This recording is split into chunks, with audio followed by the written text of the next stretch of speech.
Hello, good morning, everyone. Welcome. My name is Martin van Ginkel. I'm from the COVAX Benelux organization, and today's webinar about e-invoicing is brought to you by the COVAX Benelux team. It's so great to see so many people joining, not only from Belgium, Netherlands, and Luxembourg, but also from other parts of Europe. Many of you represent organizations that act on a European or a global level, which means e-invoicing directives are also coming your way, as you will learn from our experts today. Even more important, I believe, is the business value you may gain from e-invoicing. I would like to call that operational excellence. Let me introduce you to Ruud van Hilten, Senior Director Compliance, and Jesper Scherpenhuizen, who is a lead sales engineer. Where Ruud will touch on the legal implications and governmental mandates of e-invoicing, Jesper will educate you on the true business value this brings. Guys, please go ahead and give our audience an understanding of why they should act now. Great, thanks a million, Martin. Good morning, everyone. I know it's early for everyone, but I'm glad to see so many of you have joined for this very informative webinar this morning. Couple of things that we want to touch upon today. First of all, we want to introduce ourselves, not just me, Ruud, or Martin, but we want to introduce COVAX. We want to, recap a bit on what e-invoicing actually is. We want to show you a couple of the benefits that the Tungsten network and what that is, we'll learn in a few minutes. Some key takeaways, but of course, and this is what I always truly enjoy most, is the open Q&A. So if you've got any questions, please feel free to use the Q&A box. I believe it's down there somewhere.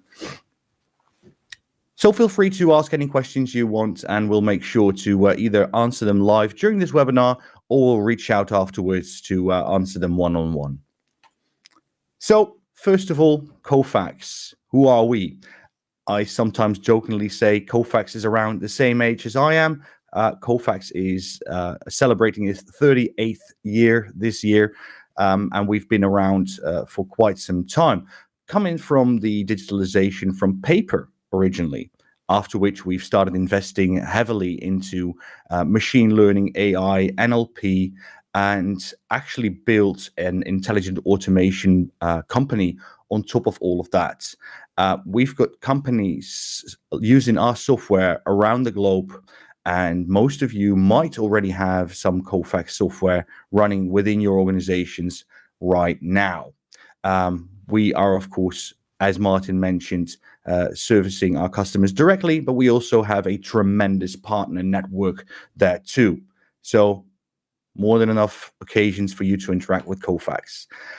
As mentioned, originally coming from digitizing paper, now into AI, machine learning, NLP, and intelligent automation.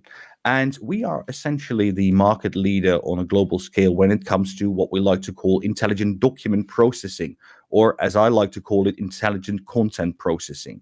So actually using all of the unstructured content coming into your organization and retrieving the validated business data from these sources. And one of the key use cases that we've seen over the course of the last, let's say 38 years, is that invoice processing is a cornerstone of our go-to-market strategy. But things are changing for the better, of course. So what we've done over the course of the last couple of years is indeed growing that intelligent automation platform of ours. We do that either by, growing our company and our capabilities organically, but we also make acquisitions when needed. And with the advent of e-invoicing, we saw an opportunity and we found Tungsten. More on that later. We also acquired a company called Effisoft last year to strengthen and enhance our already very compelling and market-leading IDP capabilities. Tungsten was a different beast. It's all about e-invoicing. It's the largest e-invoicing network globally, where we already serve customers of almost in 200 countries today, and it's only going to get bigger and better. So I talked a bit about the intelligent automation platform. I talked about the solutions that we go to market with. Today, I want to focus on our FPA, financial process automation capabilities. As you know, we go to market with a with the market leading AP Essentials solution for PDF and document based invoicing. But today we are adding Tungsten to that mix as well. So if you've got any questions on any of the other capabilities that we have within our portfolio, feel free to reach out to Martin, Ruud, or me afterwards. But today we're going to be talking primarily about financial process automation. So let me just quickly introduce Tungsten to you. As said, the world's largest e-invoicing network. We already have more than 350,000 suppliers and buyers connected and registered on this network. It's going to be a tremendous accelerator for everyone's e-invoicing strategy by jumping on a already well-established network. As mentioned, Tungsten has been around for quite some time, 23 years already today. And the amount of value the invoices processed through the Tungsten network, what that represents is ginormous. So what I'd like to do now is I want to quickly touch upon, well, okay, we've mentioned e-invoicing a couple of times already, but what does it actually mean? What is it? Is it a PDF? Is it a fax? What's a fax, you might ask? Well, we don't know. See, last time I saw a fax was 20 years ago. But what is e-invoicing? And this is the definition that the European Commission has defined for e-invoicing. And let me just read this out loud. An electronic invoice is an invoice that has been issued, transmitted, and received, very important, in a structured electronic format, which allows for its automatic and electronic processing. So a couple of key points in that very concise definition. It's about the issuing, transmission, and receiving of that invoice data in a structured format. So that structured format immediately disqualifies documents, PDFs, images, or indeed the invoices that you are probably currently processing through OCR and intelligent documents processing capabilities.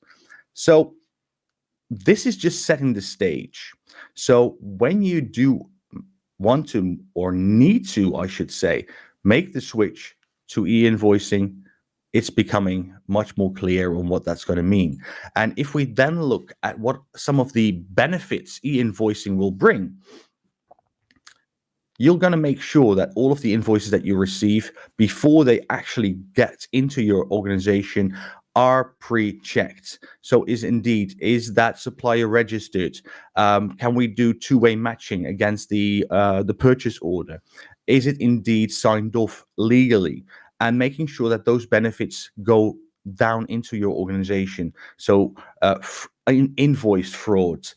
But again, and that's probably the compelling event why you're all listening to us right now, is to also drive that compliance that's becoming, well, very, very urgent for all of you. Then, of course, making sure that you get the invoice data into your ERP and actually be able to pay those invoices. So you don't need to do any sort of additional workflow once that invoice gets into your system. So there is no more human interaction, no more human errors in that, well, AP process. And then, of course, also the insight that this provides, because you can have full insight from both a buyer and supplier point of view. You immediately know where your invoice you just submitted is in that process. But also as a buyer, you have full insight into, okay, but these are the invoices I received. These are the invoices I'm expecting. So your AP department won't get as many queries afterwards, because your suppliers, they can just log in and see what the state is and when it's going to be paid and when they're going to, well, be able to spend that money again. The cost, again, this is what drives a lot of the reasons why e-invoicing has been such a hot topic over the course of the last 23 years. But what you'll see is that in today's day and age and in today's macroeconomical situations, cost reduction and improved efficiency are top of mind for the C-suite all around the globe. This is what needs to happen. We need to bring down the cost of processing an invoice. So just to recap, what's the goal of e-invoicing primarily is to make sure that we bring processing costs for invoices down. I've written below €1. That's a lofty goal to have, but we can go even lower, and we want to be a part of that. So this is all the benefits that e-invoicing brings to organizations globally. And I haven't really touched upon the compliance part yet, because there is a very compelling event coming our way, and other countries in Europe are already leading that path. But to tell you a bit more about what's going to happen in the coming years and why we all should have probably started implementing e-invoicing yesterday, I want to introduce my good friend, Ruud van Hilten. Ruud? Good morning, everybody. Thank you, Jesper. Thank you for the excellent introduction. As I said, my name is Ruud van Hilten. I run e-invoicing compliance in Kofax.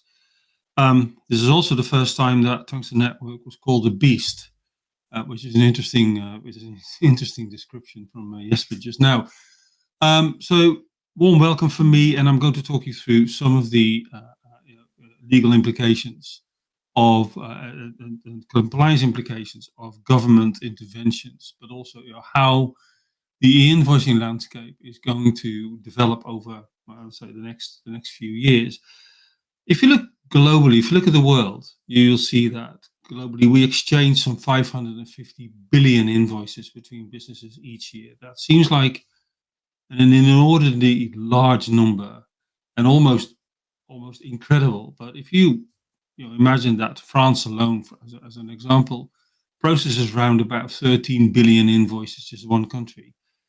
With large economies like China and America there, or the United States, that number actually becomes quite real.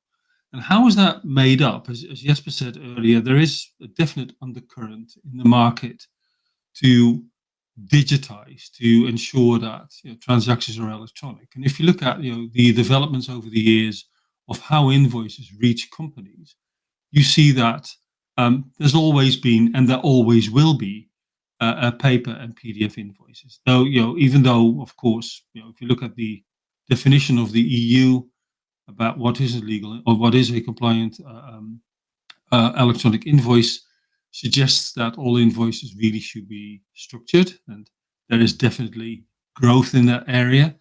But what you also see is that there will always be an element of paper and PDF around. That's simply not going to go away. And what that means is that even though there's a strong trend towards digitization of invoices, at the same time, what you need to bear in mind is that you will always need the tools, the processes, the abilities to process both PDF and paper invoices, as well as electronic structured invoices.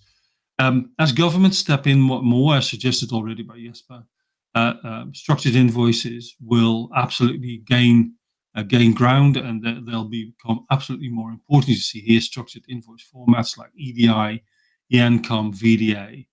Actually, I believe that the world is going to be won by UBL, cross-industry invoices, and others. The middle bit here is actually quite interesting. What you see here is hybrid invoice formats. What is that? A hybrid invoice format is a PDF, again, but with an embedded XML or another embedded structured file. Why is that important? Well, if you look at some of the government interventions and some of the government obligations in some countries, like for instance in Germany, but also in France, and maybe also in Saudi Arabia, you see that this is becoming a rather popular format. It means that you'll have a human readable, something that you can actually work with from a workflow perspective, as well as a structured format in one. But actually, a major important component of that format is still a PDF. So it shows that even though we're all striving to go to structured data, to structured invoices, actually there's still going to be an element of human readables around, and there will always be. And as I said, it's important that you work with the tools, the capabilities that will allow you to sort of like combine these two worlds as you transition from one to the other. If we then look at at Tungsten Network, what does Tungsten Network do? Jesper already introduced us as the beast. Jesper, I won't continue to do that, but I thought it was a rather striking description of who we are.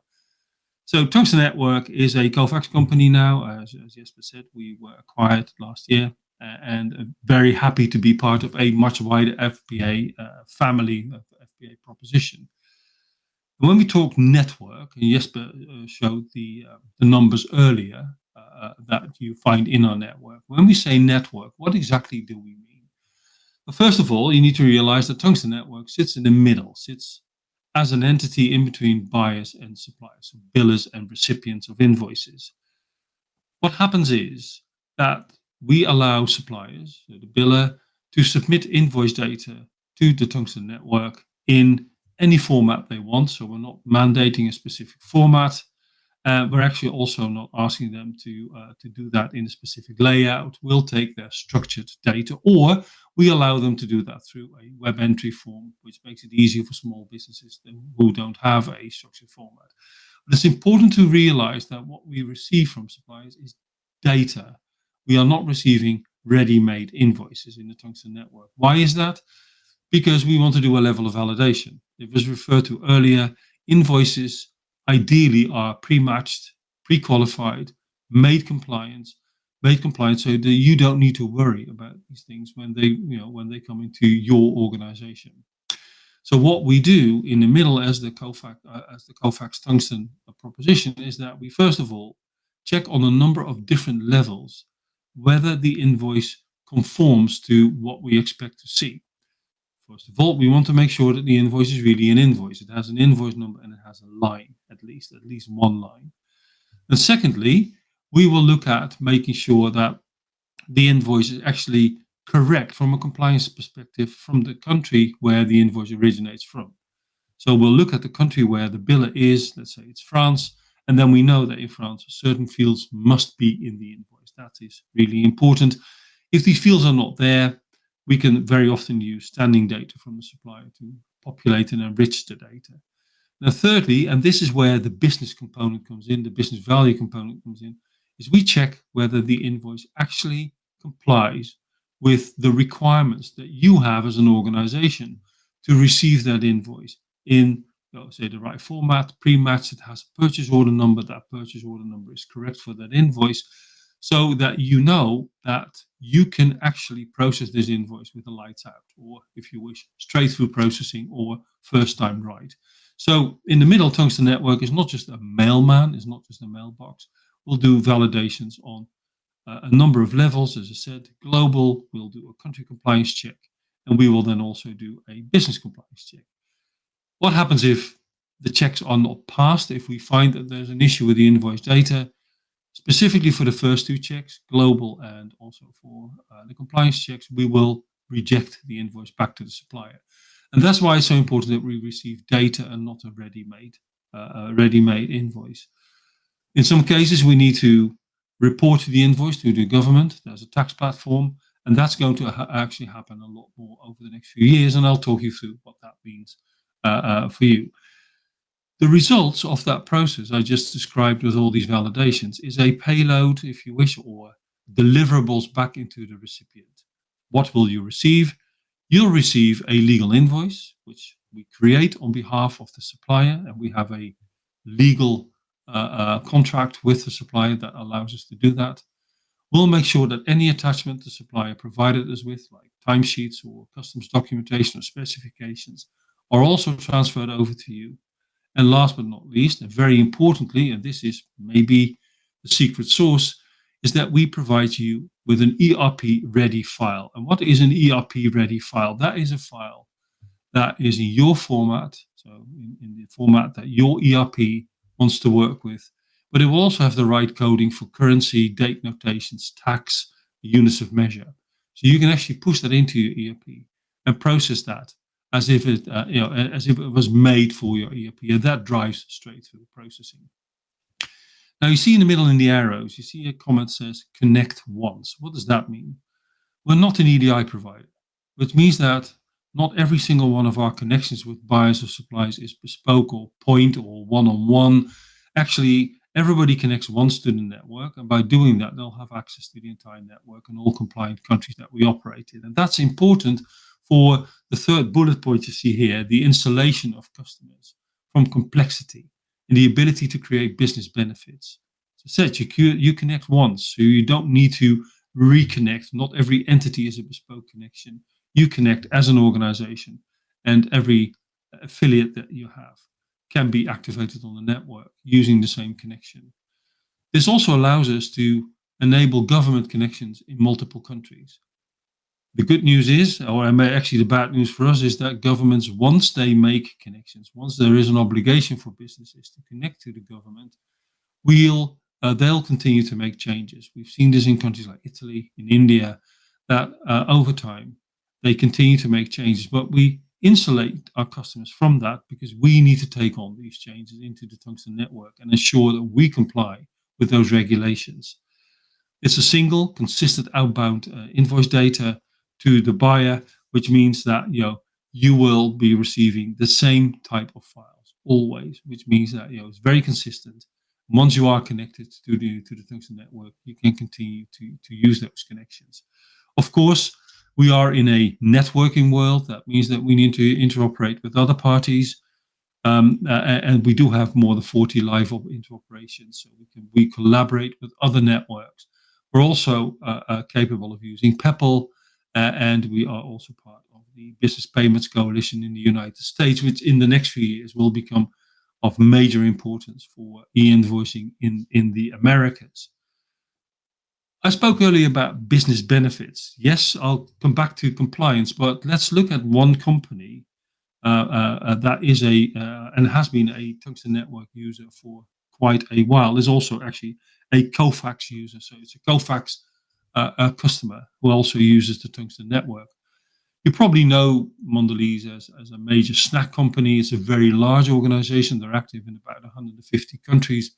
And they have more than 80,000 employees. So speaking about a beast, this is a proper beast. They process roughly about 6 million invoices per annum.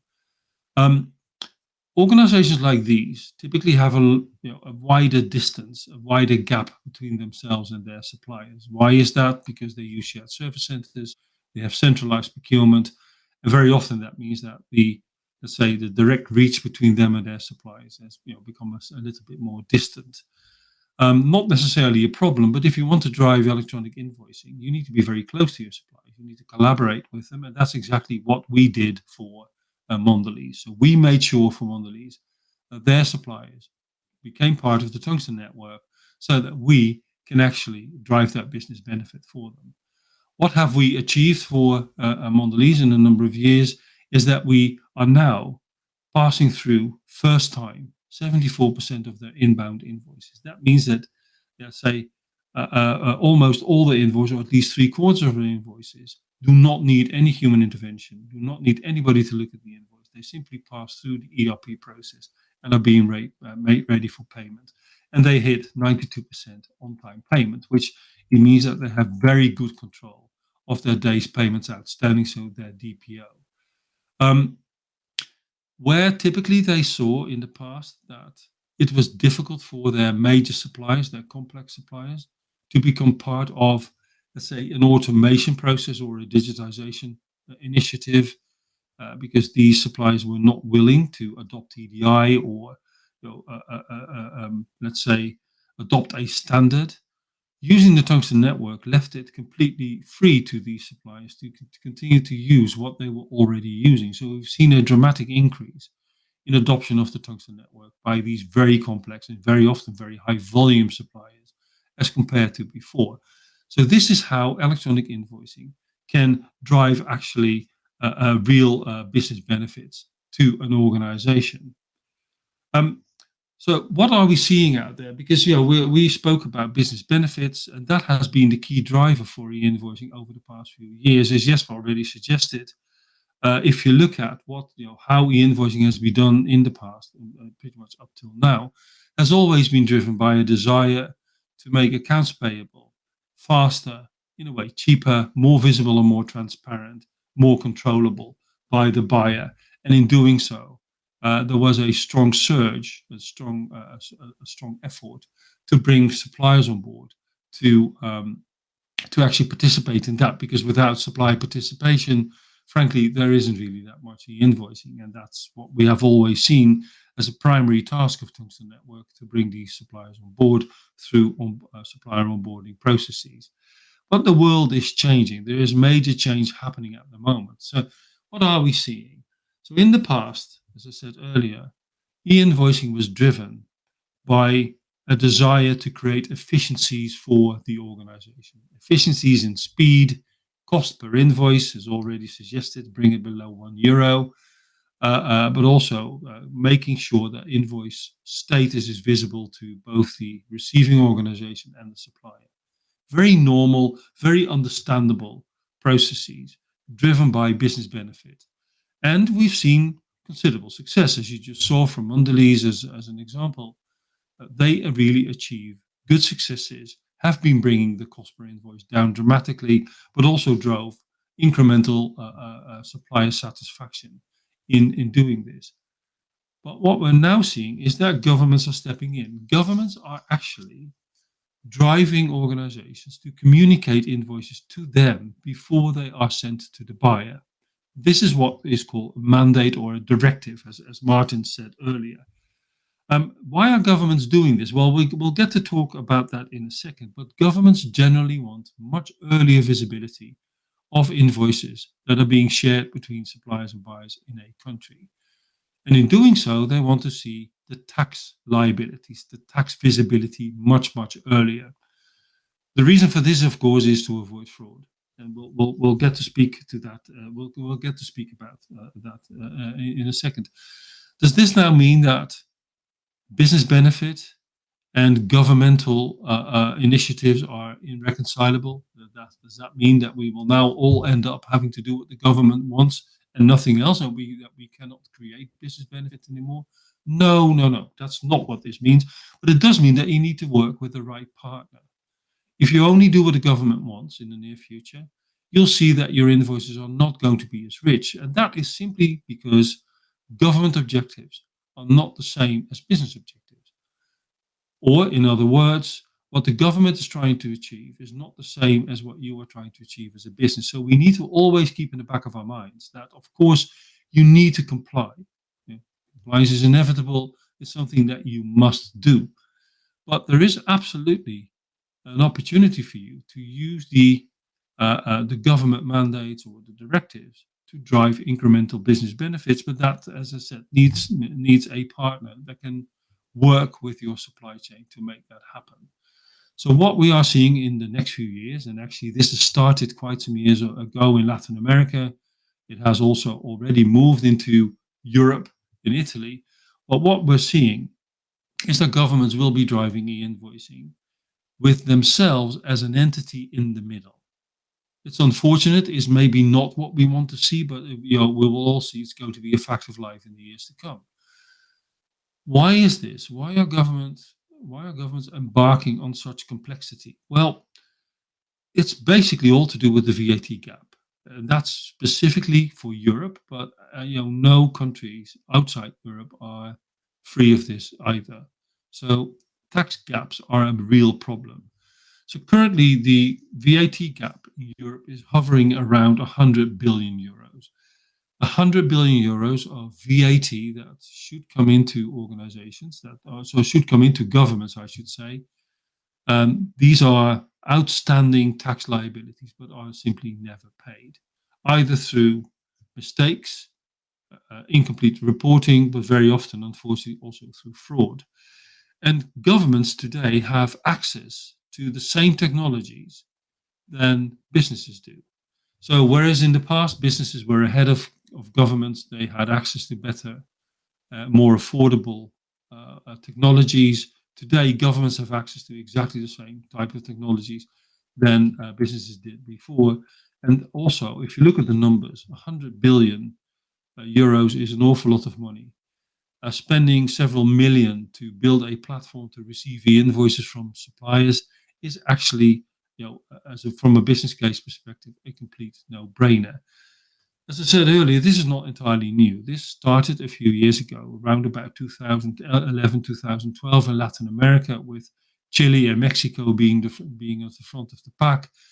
But now, we see this expanding into other territories, and now very specifically also Europe. And there's about 70 mandates and directives being planned, being announced at this moment in time. Now, if you look at all the flags in the in the graphic here, in the illustration, you see the same countries coming back over and over again. That's not a mistake. It basically means that while we see new countries coming on board, the countries already in a mandate situation, like the Latin American countries, Italy in Europe, or Turkey, or some other countries like Vietnam in Asia Pacific, they continue to come back with changes. We in Tungsten see changes in Italy at least twice a year. Whereas before Italy adopted their e-invoicing mandate in 2019, hardly ever anything happened. So now we see continuous change, and that is simply because the government gathers enormous amounts of data that they continue to use to streamline their initiative, to streamline their tax collections. So not only are governments bringing in their mandates, they continue to change, extend the scope, and improve what they're doing. So what does that mean on the ground?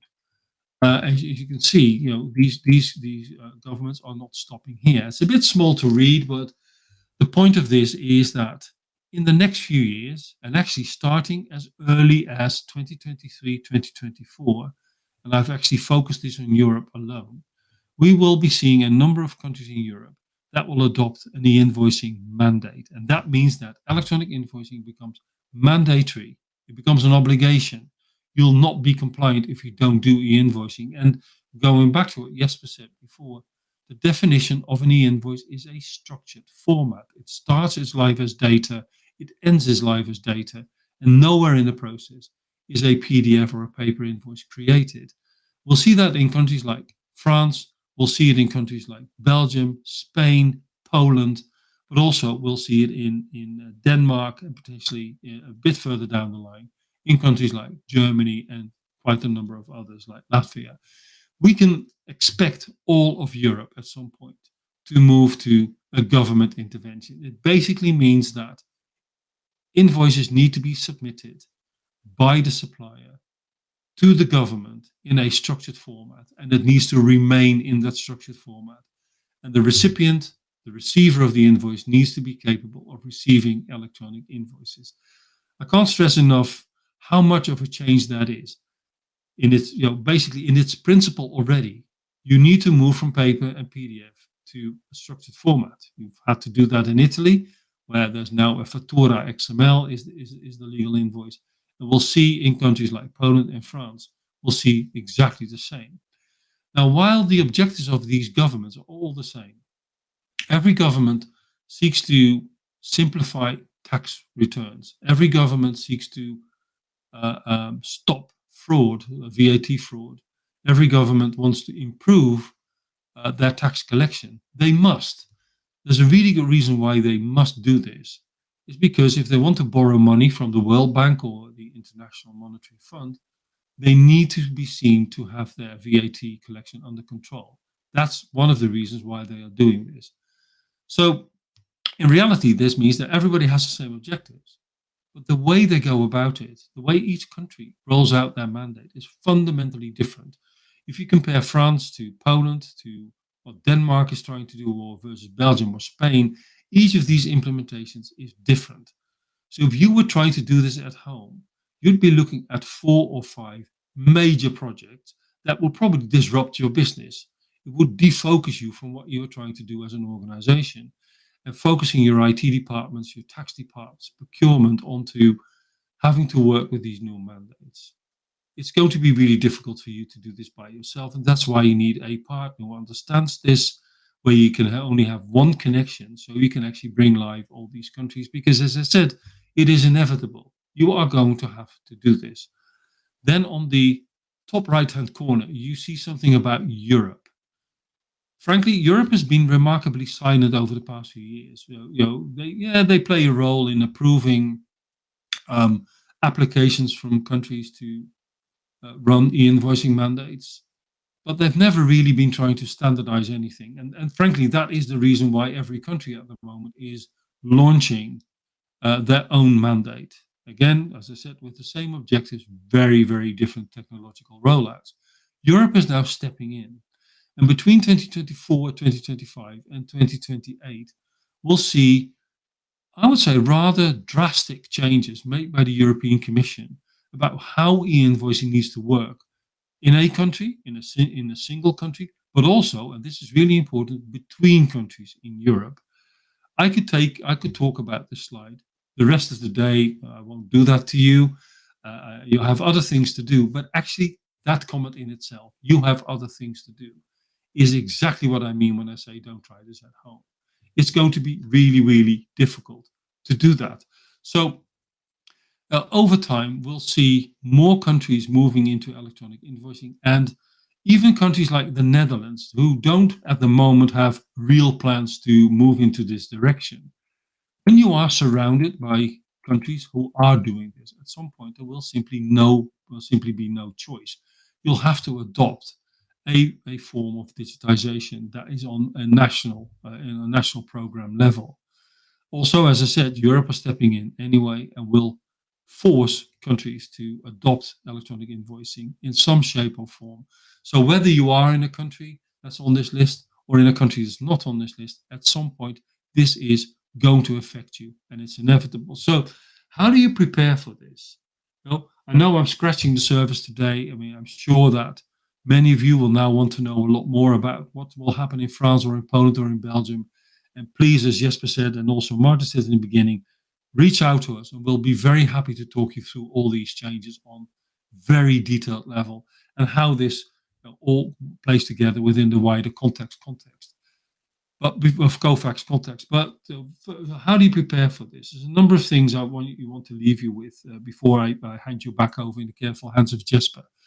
First of all, as I said, don't try this at home. It is really difficult to do. I've spoken to companies in the past who've tried to do one country and found out that that country, with barely a month to go before their go live of the mandate, changed everything. What do you think that does to an IT department? What do you think that does to your business objective, your digitization agenda? Everything gets frustrated and upset. So choose a partner that can take you through this. Tax reform is extremely disruptive. It's also sometimes, I would argue, disproportionate. And especially when it happens in multiple countries at the same time, it will be very difficult for you to keep up. So use a partner. But then if you use a partner, choose one that can actually take you from where you are today and help you create business benefits today from paper PDF oriented processes, and then helps you transition into that digital future without having to set you up all over again. And you can stay within that one organization as your trusted partner. I also said earlier that you must comply.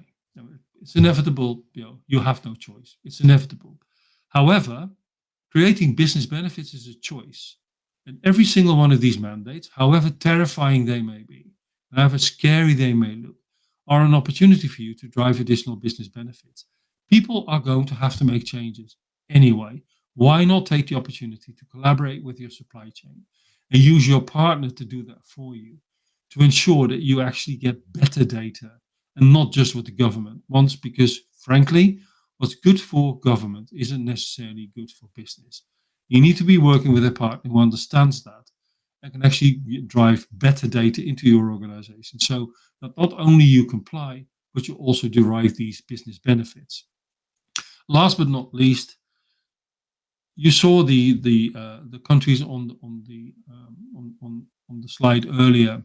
And you may actually now think you still have a little bit of time. Things are roughly about a year away before big countries like France and Poland enter their mandatory stages. You don't really have that luxury of time. These changes are very dramatic and very large. And I would strongly urge you to start today, or actually, frankly, yesterday. 2024 is very close. A year is not very long. And one of the very first things that you need to do is make an analysis of your data. And you'll now look at me, go like, what data? What do I need to look for? That's why you need to talk to us. So we can help you understand what you need to look for. Because, and that's my closing remark for today, if you consider a country like Poland, the Polish structured invoice is going to involve or include roughly about 450 or more fields, invoice fields, many of which are optional, some of which are not. Many of these fields come from what you have come to know as SAFT reporting, standard order file for tax, which is a periodic control, something you do every quarter or every so often. Those are now becoming part of the invoice. That data sits somewhere in your organization. You need to understand where is it. And that's only one example of the things that you're going to have to be able to do in the very near future. It's disruptive, as I said, it's disproportionate, but we are here to help you. And with that, I'm going to pass you back to Jesper to summarize this for you. And thank you for your time. Great. Thank you so much, Ruud. Again, we should have started yesterday, right? That's the whole theme of today. What I wanted to do is I wanted to quickly recap, but also point out how we, as Kofax, now with the Tungsten Network, how we are able to help. So, first and foremost, the shift to e-invoicing is inevitable. You heard Ruud talk about it. It's a fact. It's a given. Nothing we can change about it. It's happening. We all need to comply in the end.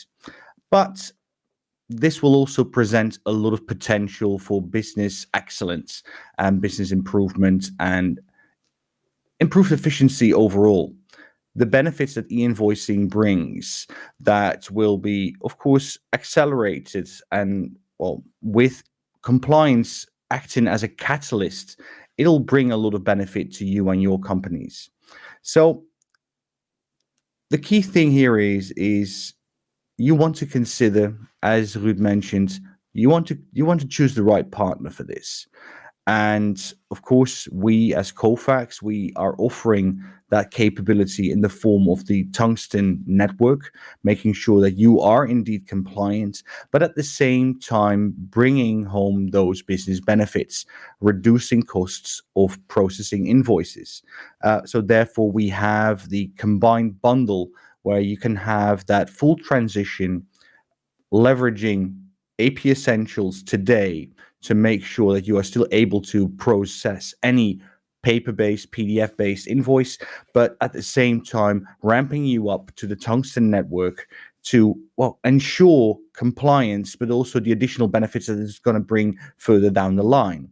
And that's probably something I need to touch upon as well.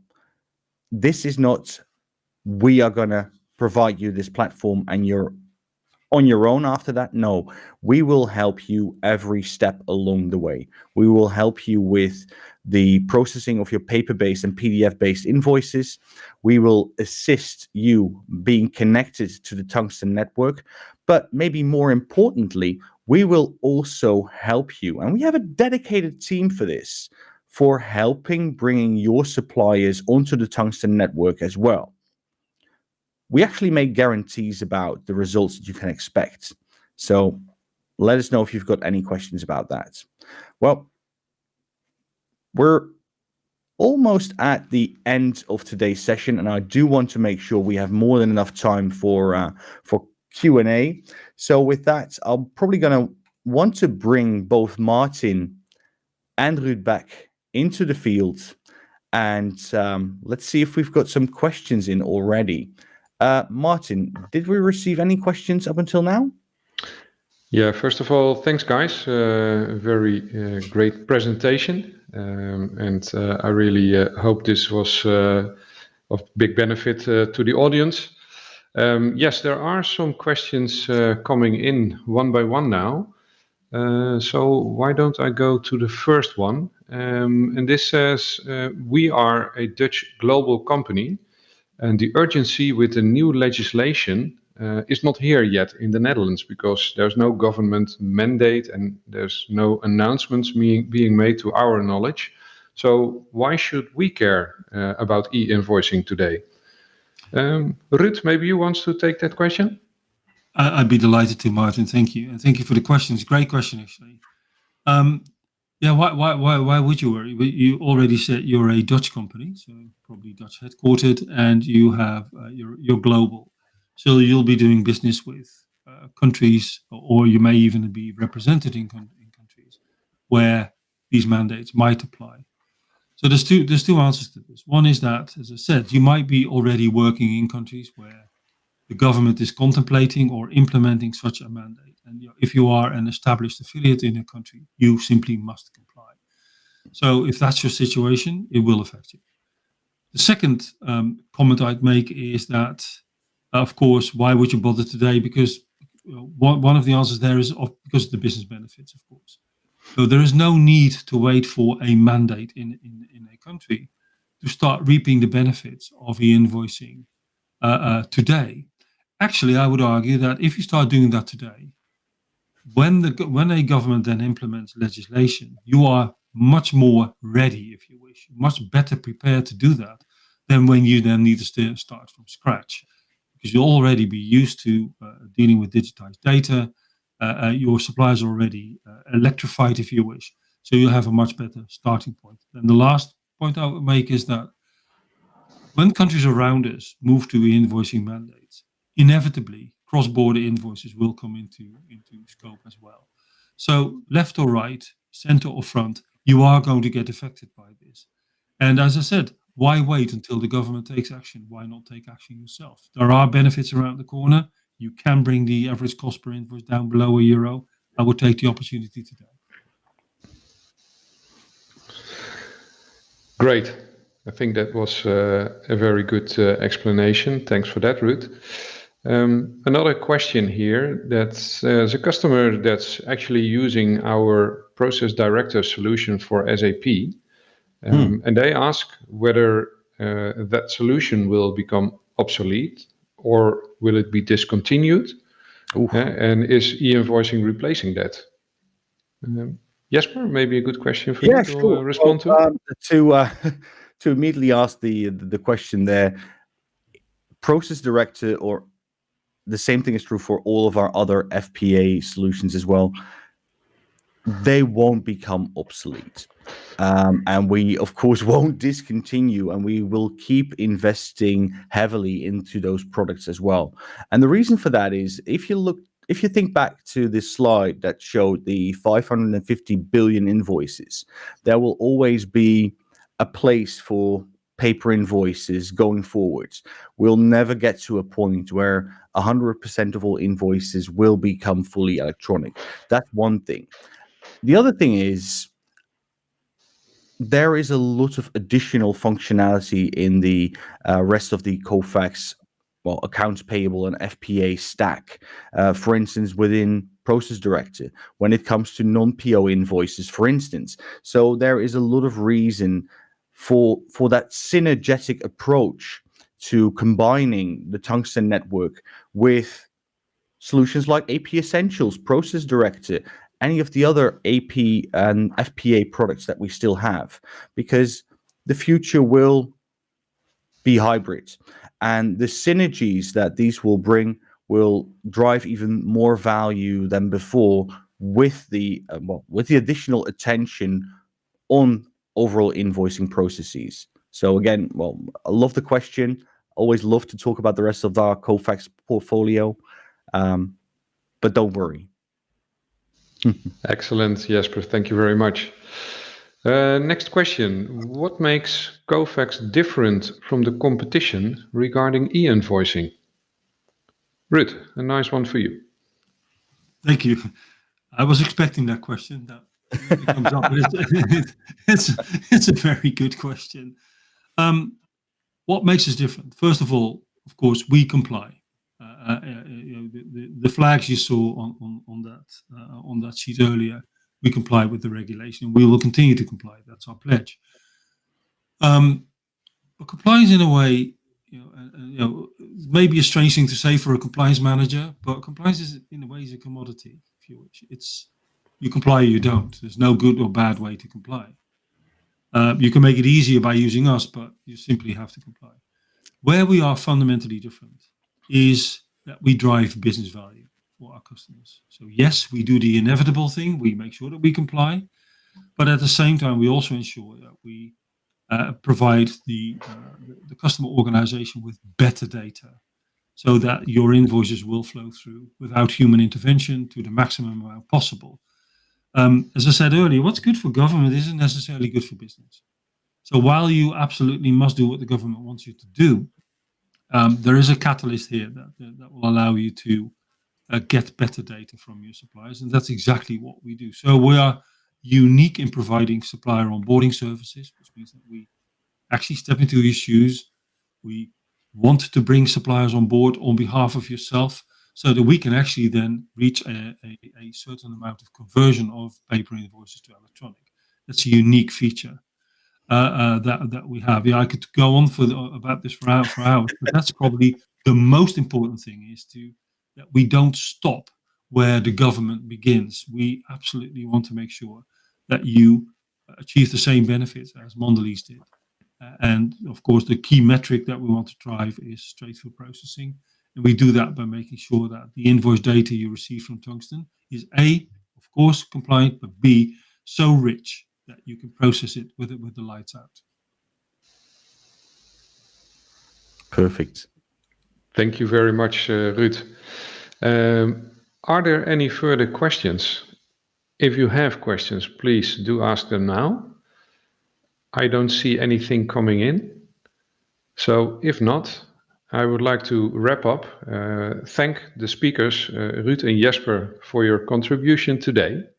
I think this was Always a really pleasure. an excellent presentation. And with that, I think you really have given the people in the audience a reason to act now. And if it were not for compliance reasons, then definitely to bring the cost per invoice down and achieve those high straight-through processing levels. So again, thank you very much. I wish you a great day, and I would like to see you at our next webinar. Or please reach out to us for any questions that you may have, and we will deliver you a personal advice. Thank you. Bye. Thank you. Thanks, everyone.